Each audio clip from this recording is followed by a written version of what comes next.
তো মামামকে আজকে দুপুরে ডিমের ঝোল ভাত দেবো।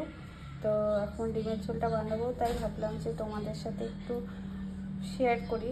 তো এখানে একটা আলু নিয়েছি, একটা ডিম সিদ্ধ করা আছে, আর এখানে একটা রসুনের কোয়া, জাস্ট এইটুকু পেঁয়াজ আর এইটুকু আদা, জাস্ট এইগুলো হালকা একটু গ্রেট করে নেবো। তো চলো রান্নাটা শুরু করি।